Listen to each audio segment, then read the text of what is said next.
Dijo Jesús: Dios amó tanto al mundo que entregó a su Hijo único para que todo el que cree en él no muera, sino que tenga vida eterna. Porque Dios no envió a su Hijo para juzgar al mundo, sino para que el mundo se salve por él. Eh, el que cree en él no es condenado.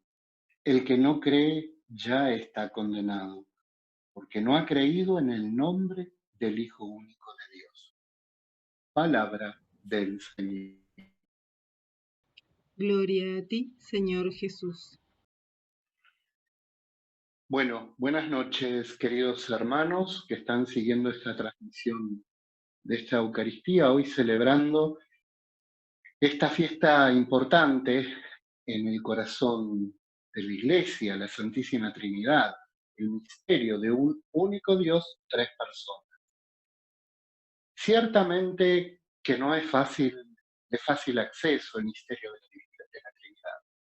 Hoy en día hay algunas corrientes dentro del mundo cristiano que niegan justamente la Santísima Trinidad y no faltan aquellos que señalan que la palabra Trinidad no figura en la Biblia. Es verdad que la palabra Trinidad no figura en la Biblia. La Trinidad como tal nombre que decimos de Dios no figura en la Biblia, pero la Biblia grita la Santísima Trinidad. Hay algunos, y son movimientos cristianos que están presentes y muy vigentes, y que se mueven mucho buscando adhesiones en el mundo cristiano, niegan la divinidad del Hijo y reeditan viejas herejías del siglo I, ahí enseguida, después de Cristo, que negaban la divinidad del Hijo. Es decir, lo consideran una criatura especialísima a Jesús, un ser amadísimo por Dios, especialísimo para Dios, pero esta condición de hijo es en sentido adoptivo, no de la misma naturaleza. Cuando uno se introduce en el misterio de la palabra de Dios nos habla a las claras del misterio de la Santísima Trinidad. Empezando por el Evangelio de Juan en el capítulo 1 del 1 al 3. ¿Qué es lo que dice ese texto? El capítulo de Juan, el primer capítulo de Juan, del 1 al 3, versículo 1-3, nos dice: en el principio existía la palabra estaba frente a Dios y la palabra era Dios. Todo fue creado por medio de la palabra. Nada de lo que existe no fue creado por medio de ella. Y la palabra era la luz de los hombres. Y en el versículo 14 va a decir: y la palabra se hizo carne y habitó entre nosotros. Esta clave de referencia a la palabra es justamente a la encarnación del Hijo de Dios. Es Jesucristo, verdadero Dios y verdadero hombre. Es Dios en la condición, la segunda persona divina de la Santísima Trinidad, que se encarnó y asumió la condición humana.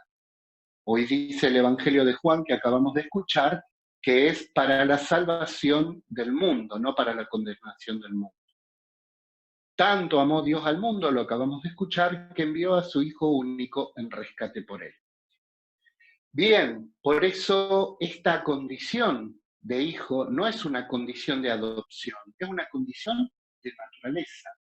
Jesucristo es de la naturaleza del Padre, ¿sí? Es Dios de Dios, como dice el concilio o el credo del concilio niceno-constantinopolitano, ¿sí? Dios de Dios, luz de luz. Por eso no podemos negar la divinidad de Jesús. Jesús es Dios. De modo que nadie puede ser testigo del Padre si primero no es testigo del Hijo. ¿Qué va a decir también en el Evangelio de San Juan, Jesucristo? Nadie va al Padre sino por mí. Yo soy el camino, la verdad y la vida. Jesús, camino que nos lleva al Padre. Por eso, estas viejas herejías que se reeditan a lo largo de los siglos, ni siquiera son originales. Y muchos se van tras esos engaños que están ahí al orden del día, Y mucha gente incauta, por la mala formación que tenemos, a veces por nuestra falta de compromiso, porque también es un compromiso cristiano, querer formarse, aprender sobre Dios.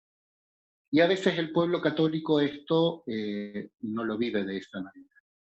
Por eso la primer persona que se revela de la Santísima Trinidad después del Padre es Jesucristo, la misión de este Hijo. Este Jesús es igual al Padre. También el Evangelio de San Juan, en diálogo Felipe con Jesús, le va a preguntar Felipe a Jesús, muéstranos al Padre. ¿Y qué le responde Jesús a Felipe? Felipe, hace tanto tiempo que estoy con ustedes y todavía no me conoces. ¿No crees acaso que el que me ve a mí ve al Padre? Esto es en clara unidad de divinidad. Lo que se dice de Jesús se dice del Padre. Es Jesucristo, el Hijo de Dios, quien revela al Padre. Es el gran revelador del misterio divino. Y es en boca de Jesús, en el Evangelio de Jesús, el que él dice, es necesario que yo me vaya para que otro paráclito venga a ustedes. Él los introducirá en la verdad completa. El Espíritu de la verdad los llevará a la verdad completa.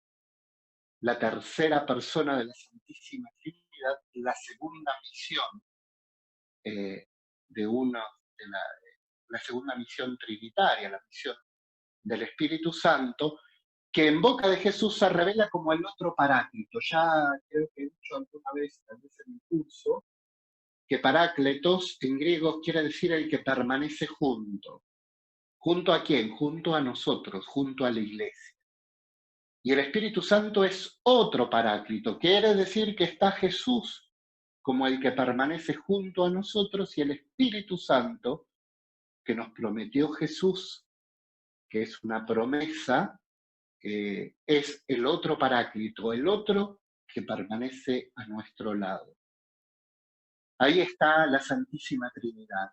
Y como si esto no bastara, el final del Evangelio de Mateo, Mateo 28, desde el versículo 18 hasta finalizar, aparece un Jesús resucitado a punto de volver al Padre, a su condición de divinidad. ¿Sí? La misión del Hijo que culmina y que vuelve al Padre.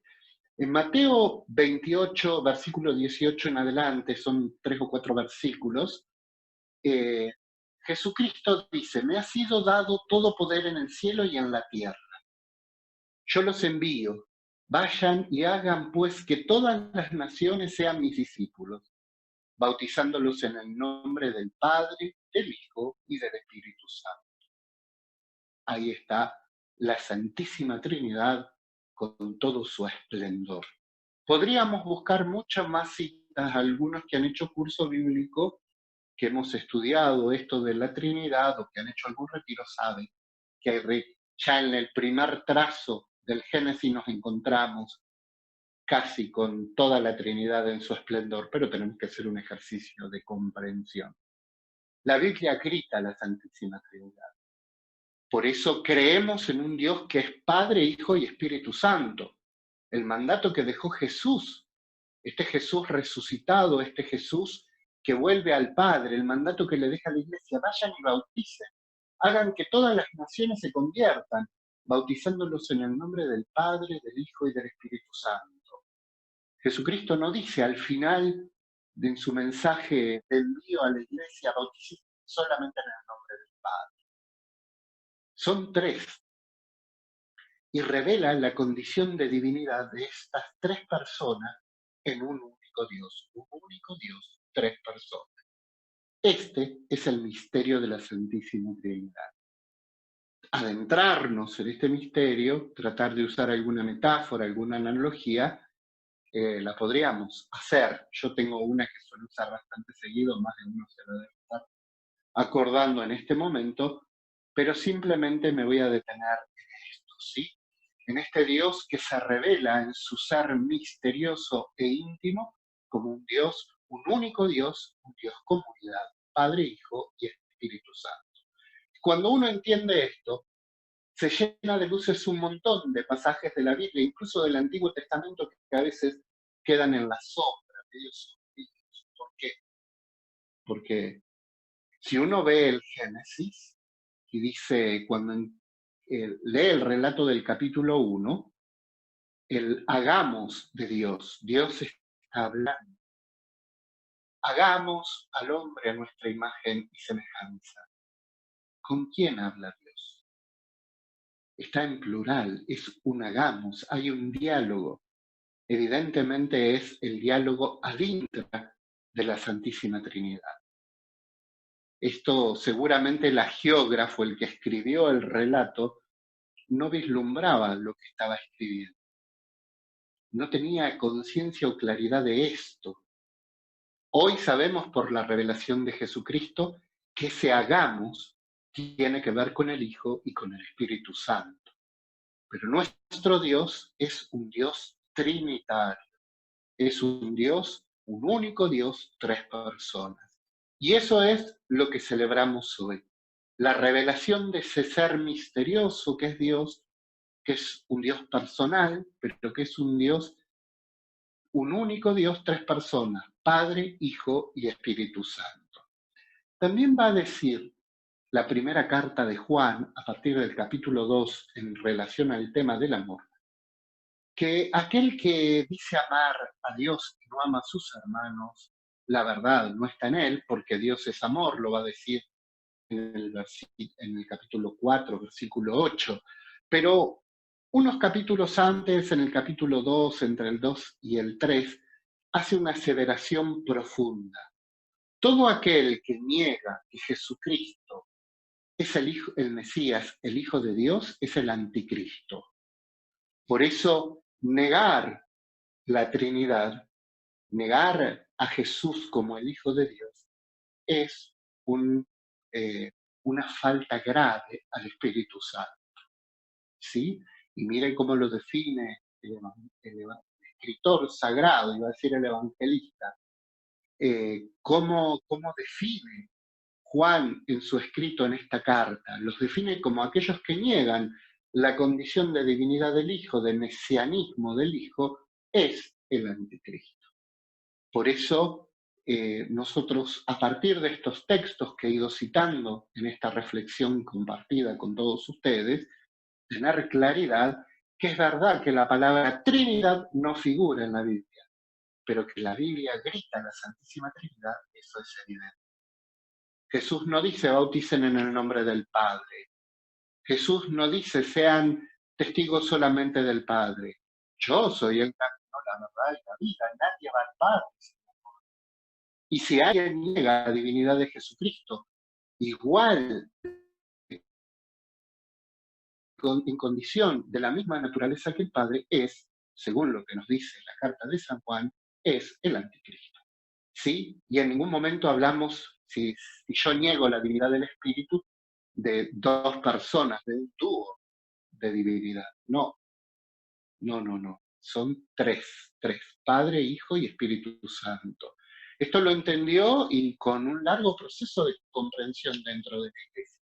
Fíjense que recién se va a aclarar con fuerza en el Concilio Niceno-Constantinopolitano la divinidad de Jesucristo con toda certeza y con toda fuerza. ¿Por qué? Porque habían algunos que ya estaban llevando unas concepciones bastante erradas sobre la persona de Jesucristo, cuando la palabra de Dios es bien clara. ¿Sí? Entonces, trasnochados y malentendidos, vamos a encontrar a lo largo de la historia muchísimas veces. Por eso, el magisterio de la Iglesia nos conduce y nos lleva siempre por las sendas de la enseñanza sobre la verdad de lo que debemos creer. Esto es un guiño para aquellos que están haciendo el curso, que el otro día vimos la acción del magisterio de la Iglesia. Es enseñarnos las verdades reveladas en la Sagrada Tradición y en la Sagrada Escritura. Hoy, la palabra de Dios nos pone el acento en este rasgo de misericordia de Dios. Un Dios que se presenta como un Dios paciente. Tanto amó Dios al mundo que envió a su Hijo único en rescate por él. Esto es maravilloso, ¿no? Un rasgo distintivo de Dios revelado hoy en el Evangelio de Juan y tiene que ver con algo más característico de lo que revela tal vez el Evangelio de Lucas, que pone el acento exclusivo en el tema de la misericordia. Un Dios bondadoso, un Dios que ama al mundo y que nos ama a todos nosotros. Un Dios que no se cansa de darnos posibilidades y oportunidades para la conversión. Recuerden lo que se leyó en la primera lectura hoy. Es un pueblo de corazón duro. Seguimos siendo un pueblo de corazón duro. Nada ha cambiado tanto. Somos duros de entendimiento y somos duros de corazón. Debemos aceptar nuestra condición, nuestra fragilidad. Y es este pueblo duro de entendimiento y de corazón que muchas veces falta y le falta fundamentalmente a los hermanos y a Dios. Por eso Dios no se mueve con actos de justicia en el sentido humano. Esto me lo han escuchado decir muchas veces. Los principios de justicia, si hay alguno que es abogado, en nuestra concepción filosófica que dan origen a la filosofía del derecho, se basan en la justicia redistributiva, de darle a cada uno según los actos de cada uno. Ese es un principio de la justicia, es un principio del derecho, una concepción filosófica del derecho, ¿sí? El concepto de la ley distributiva. Bien, esto es tan fuerte y impregna todos nuestros derechos canónicos a lo largo y ancho del mundo, prácticamente toda la humanidad. Ustedes se imaginan que si Dios tuviera que aplicar ese acto de justicia con nosotros, darnos conforme los actos de cada uno, estamos en el horno. Vámonos todos, muchachos, apaguemos la luz, porque acá no quedó nadie. Todos somos pecadores, todos somos... Pero justamente hoy el Evangelio nos pone la fe como tabla de salvavidas. Son salvos aquellos que han creído en el Hijo único de Dios. ¿Sí? La fe como tabla salvavidas para este principio. Y de este Dios que revela otro rasgo importante, un Dios que es Trinidad, que es comunidad, pero a su vez que es un Dios de la misericordia, un Dios que ama al hombre y que no se cansa de darle oportunidades a pesar de la miseria del corazón humano. Tanto amó Dios al mundo, lo acabamos de escuchar, que envió a su Hijo único en rescate por él, no para condenar, sino para salvar. Ahí está la misericordia de Dios expresada en todo su esplendor. ¿Sí? Un Dios que viene a salvarnos y que tiene mucha paciencia.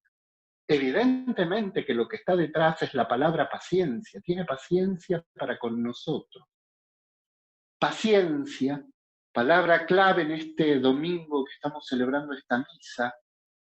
Paciencia que tenemos que ejercitar todos y que tenemos que pedirle como una gracia especial a Dios, tal vez en esta noche, tener paciencia. Y los primeros que tenemos que tener paciencia, o para quienes tenemos que tener paciencia, somos nosotros mismos. Tenemos que tener paciencia de nosotros mismos. Los primeros necesitados de paciencia, de nuestra paciencia, somos nosotros mismos. ¿Y por qué lo digo? Y porque vivimos en un mundo donde no pocas veces sentimos que no alcanzamos todo lo que quisiéramos. El mundo nos exige una palabra que está pegada en la concepción humana y sobre todo en esta cultura del siglo XX-XXI, que es la palabra éxito. El éxito humano es algo para permanentemente alcanzar y detrás de esa palabra se deja vida, se dejan familias, se destruye todo por alcanzar el éxito. En una sociedad que se mide por lo que tenés en el bolsillo y no por lo que sos como persona, evidentemente. Cuanto más exitoso, cuanto más valés en esta sociedad en la que nos toca vivir. Lamentablemente, lamentablemente. Por eso, en esta locura que veníamos viviendo antes de la pandemia, corríamos y corríamos para todo, corríamos por las exigencias, por lo que hay que pagar, por lo que hay que comprar, por los créditos, porque hay que tener un mejor auto y hay que endeudarse para tener un mejor auto y hay que endeudarse para adquirir mejores condiciones y corremos y vivimos en esa vorágine de correr permanentemente para no ser fracasados, para ser personas de éxito. Sin embargo, esa forma de vida nos estaba destruyendo y nos estaba haciendo mucho mal también. Es una forma que no por nada se da esto que nos toca vivir, que nos pone en un parate y que este parate hoy también genera muchas tensiones en nosotros, en nuestra vida, los miedos que afloran, nuestras inconsistencias, las inseguridades que surgen.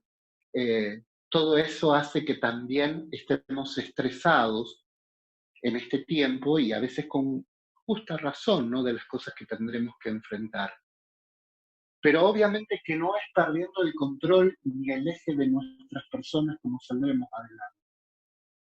No es desesperándonos ni arrancándonos los pelos y peleándonos con todos y enojándonos con todo el mundo como superaremos esta, esta etapa de dificultad que se nos presenta a lo largo y ancho de todo el mundo, no solamente en Argentina, el mundo entero. Por eso, hoy la palabra clave es paciencia, paciencia conmigo mismo, paciencia para no desesperar, porque si desespero nada gano. Voy a estar volcado hacia el fuera, en un estado crítico, voy a estar mal y no voy a solucionar nada.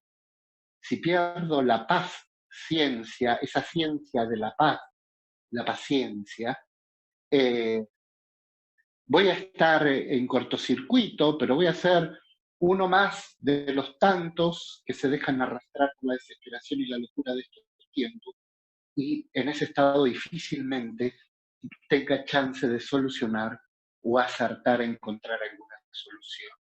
Por eso hoy tenemos que armarnos de paciencia con nosotros mismos, saber encontrar el tiempo y la oportunidad precisa para actuar cuando tengamos que actuar y proceder cuando tengamos que proceder, pero siempre viviendo desde esta clave, desde la clave de la paciencia.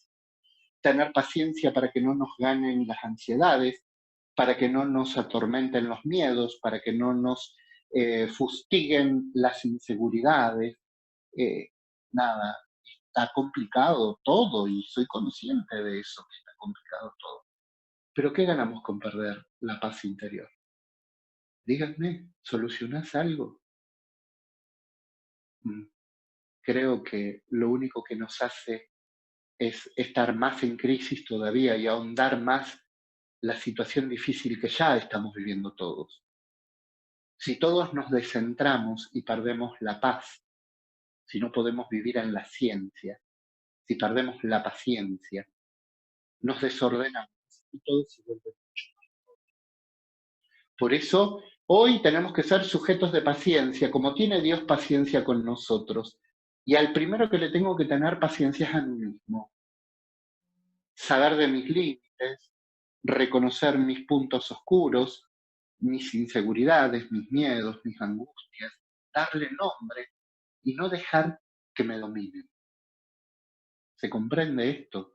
No dejar que esos espíritus que me atormentan terminen dominándome.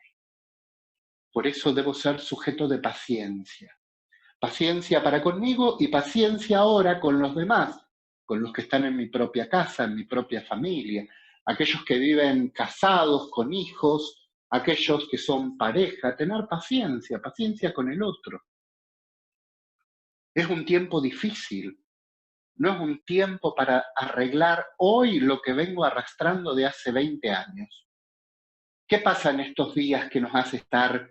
Bueno, primero que el encierro nos hace mal, nos pone en clave, evidentemente, todo esto que está pasando, cuántos hay que están con la economía por el piso, con realidades difíciles de afrontar, la cuestión económica. Y a eso se suma la realidad de la convivencia.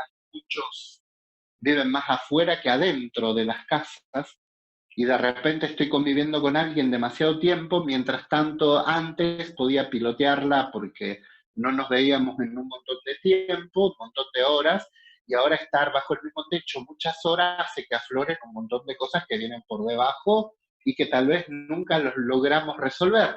Pero ¿sabes qué? Si te está pasando algo de eso, este no es el momento para resolver nada.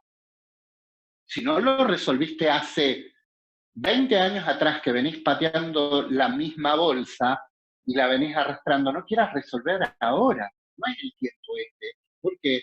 Porque, ¿qué dice una máxima espiritual de Teresa de Ávila? En tiempos de crisis, no hacer cambios, no hacer mudas. Dice. Entonces, si no lo solucioné hace 20 años, ¿lo voy a querer solucionar ahora en este estado de crisis, como está todo el mundo? Y me parece que es un acto ciego, es una ceguera. Tal vez lo que tenga que hacer es armarme de paciencia, llenarme de paz, pedirle al Espíritu la ciencia para poder, cuando sea el momento, estar en paz, ponerme a trabajar en aquello que siento que tengo que trabajar. Pero como dice Santa Teresa, en tiempo de crisis no hagas cambios, no tomes decisiones tan drásticas que se puedan volver en contra y jugar una muy mala pasada de la que después te arrepentís. ¿Se dan cuenta de esto? A veces en la circunstancia, en la situación, cuando está en caliente, si yo tomo decisiones en ese estado, lo más probable es que me equivoque.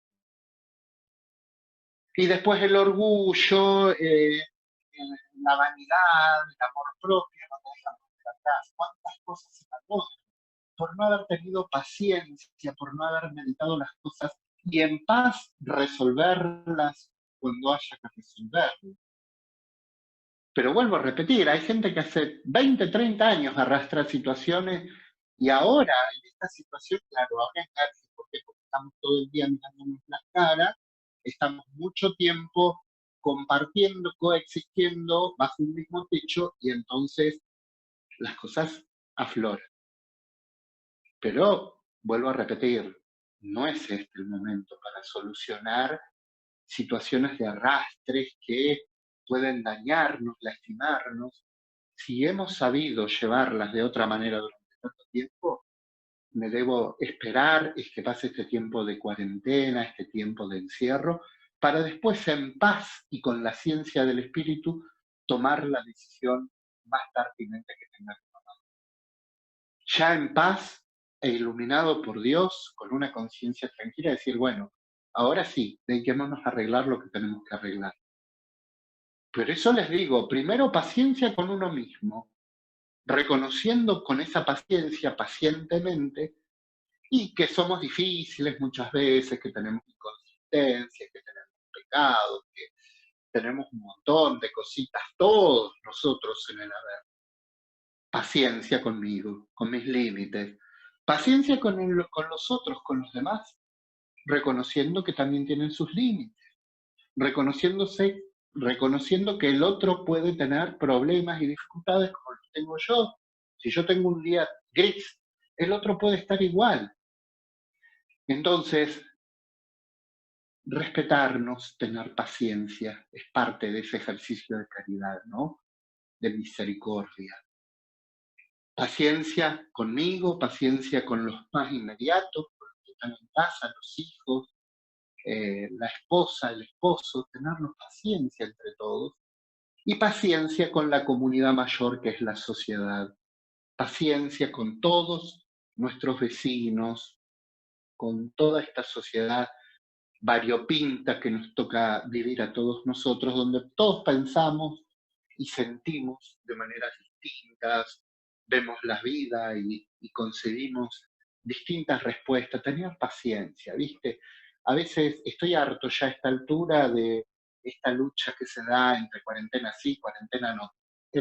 En realidad, miren lo que voy a decir, a veces me harta esta argentinidad que hace todo un Boca River, por decirlo de alguna manera. Porque, nada, qué sé yo, me parece que esto no nos ha ayudado. Y ese reflejo de fútbol, ¿no? Refleja mucho el espíritu argentino. la permanente confrontación, ¿sí? Qué sé yo, nos refleja también eso, que es el fútbol, que es un deporte. Yo recuerdo cuando he ido a jugar, no sé, River y está en una final internacional y los de Boca deseando que pierda. Y cuando va Boca, los de River deseando que pierda Boca.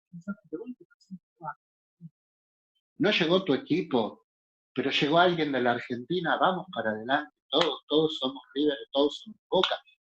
Pero nada, ven, ahí está la falta de impaciencia, la intolerancia, el egoísmo. Ojalá todos pudiéramos vivir en la corriente de la paciencia, pero la paciencia que brota de Dios, que se termina volviendo una ciencia del discernimiento, ¿no? No es, la paciencia no tiene que ver con falta de carácter, no, para nada, no se confunda. Hay que tener mucho carácter para ser paciente. Pidamos a Dios que nos regale el don de la paciencia en esta noche. La necesitamos, estamos cansados, estamos agotados, esta pandemia sigue creciendo, eh, esta cuarentena que viene en algunos lugares del país se va liberando y eso es muy bueno. A nosotros como provincia, Río Negro, los que estamos acá todavía eh, nos toca seguir haciendo, tratar de hacer las cosas un poco mejor, porque tiene que ver también con nosotros, no hemos hecho todo lo bien que tendríamos que haber hecho. Miren Neuquén, ya están con salidas eh, más espaciosas, bueno, nada, es parte del límite de lo que somos, tenemos que tener paciencia con lo que somos. Y en el valle tenemos que reconocer, porque no es solamente algunos casos, a veces demonizamos, focalizamos en uno, y más con esto de la pandemia, ¿eh? Fíjense, esta actitud horrible que demuestra lo que hay en el corazón nuestro. Alguien se enferma, ay no, porque esa gente ya los queremos linchar, si lo pudiéramos mandar a la luna, los mandamos. No es correcto, gente. Nadie sabe qué le puede pasar mañana, pasado, quién se va a contagiar, quién sí, quién no. Nosotros, por lo menos, los que nos decimos cristianos, por favor, que ninguno ande en el plan o en el tren de perseguir a la gente que a lo mejor se contagia con esto que va a llegar y que se está expandiendo. Si nos enteramos de alguien, en vez de decir que se vayan del barrio, echarlos, hay gente que tan chiquito acá que los quieren echar, que no los dejan porque han perseguido a médicos, enfermeros. Bueno, ustedes saben las noticias, imagínate, un enfermo. Pero nadie está libre de nada. Entonces, no demonicemos, ¿sí? No demonicemos. Tratemos de asumir lo que nos tenemos que asumir, es decir, a veces no se hacen las cosas bien y somos la gente muchas veces que no hacemos todo lo que tendríamos que hacer, ¿sí? Entonces, paciencia, mucha paciencia, paciencia para saber esperar, saber sobrellevar esto. No es fácil, pero vuelvo a repetir, ¿qué ganas con desesperarte? ¿Qué ganas con entrar en crisis y estar a los gritos? ¿Qué ganas? Entras en una crisis, en un estado peor, por eso paciencia. Si Dios nos ha perdonado tanto y nos ha tenido tanta paciencia, tengamos paciencia nosotros y con todos los demás. Que el Dios de la vida nos regale en esta noche la gracia de poder crecer en caridad, fraternidad y paciencia. ¿Mm? Lo pedimos para todos nosotros.